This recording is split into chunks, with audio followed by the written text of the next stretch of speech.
Okay, let's jump right into this strategic guide. Today, we're unpacking a really intense and fascinating topic based on the principles of psychological warfare, drawing heavily on concepts that'll remind you of Robert Greene's famous 33 Strategies of War. In this explainer, we're going to break down how the source material suggests we need to completely shatter the illusions we were taught as kids. The ultimate goal here, to transform you from a passive target into a calculating general in your everyday life. So, do you think the world is actually a peaceful place? Well, the source text delivers a pretty harsh wake up call right out of the gate.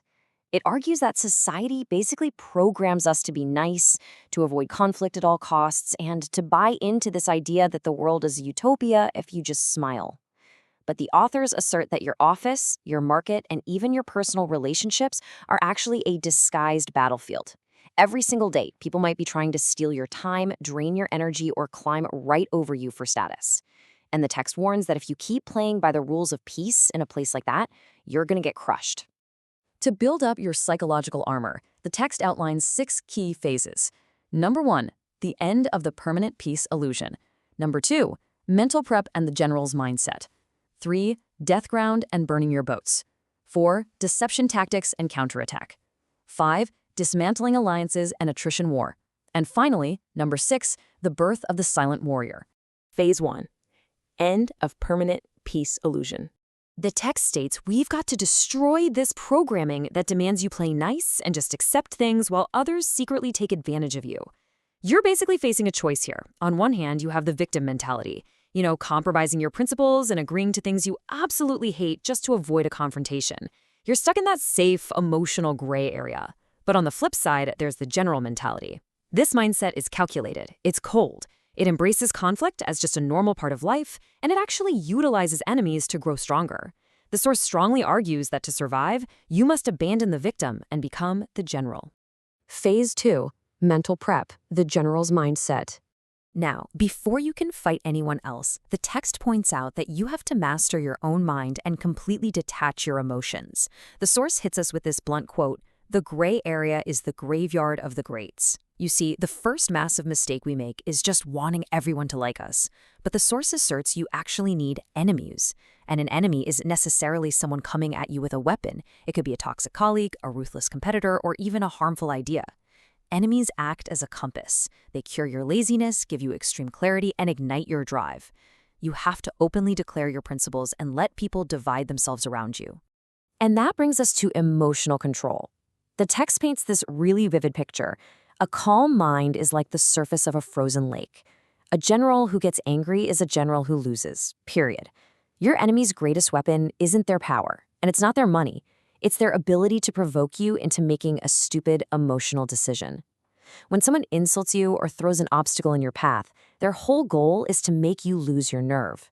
So the book advises that you must observe their attacks with silent, icy contempt. Take a step back, look at the whole situation from above, and whatever you do, don't react immediately. A cold mind is literally an invincible weapon. Phase 3, death ground, burn your boats.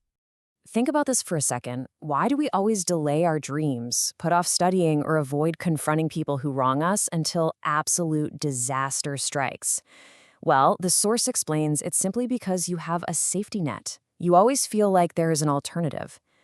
Death ground is an ancient military strategy. A general would put the sea behind his soldiers, the enemy right in front of them, and literally burn the boats they arrived on. With absolutely no way to retreat, knowing it's either victory or death, a soldier fights with the strength of 10 men. You only unlock your true power when you back yourself into a psychological corner where failure means total destruction.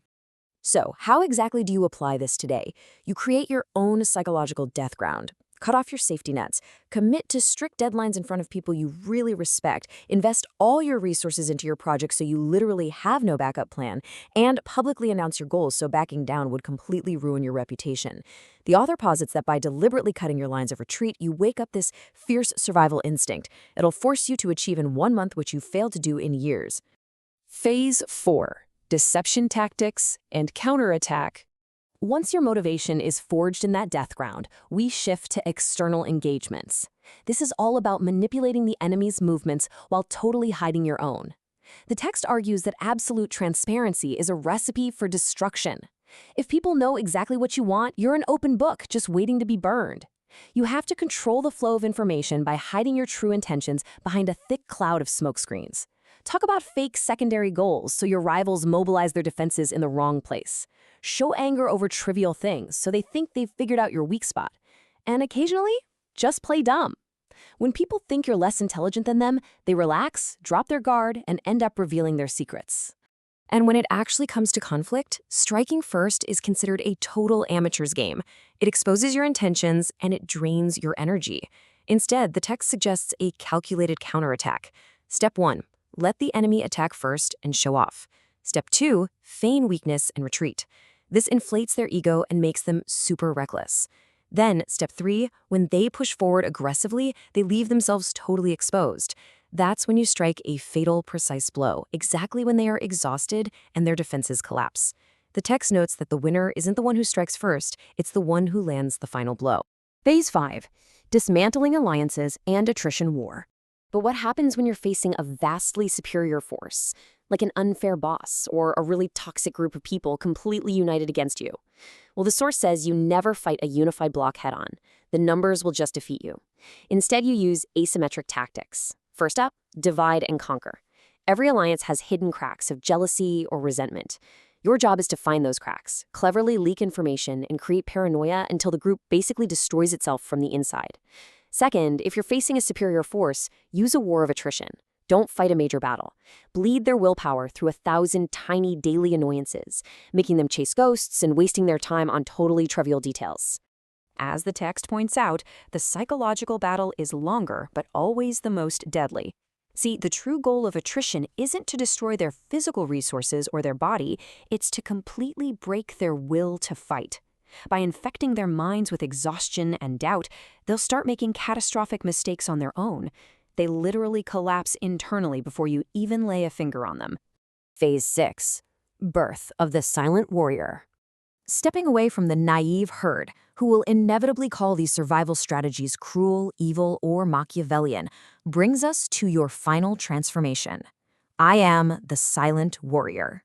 The source says let them stay in their fake idealism. It argues that by adopting these strategies, you equip yourself to manipulate the bloody chessboard of life with total cold calculation. You know exactly how to use enemies for motivation, how to burn your boats to hit your goals, and how to hide your intentions. The book emphasizes that while you shouldn't just seek war for the fun of it, you must show absolutely no mercy to those who try to strip you of your rights. So now that the source has exposed the world as a place where naivete is punished and strategy is rewarded, will you ever play by their rules again? Will you step up as the calculating general of your own life, or are you just going to go back to sleep? Really something to think about. Thanks so much for joining me for this explainer, and I will see you in the next one.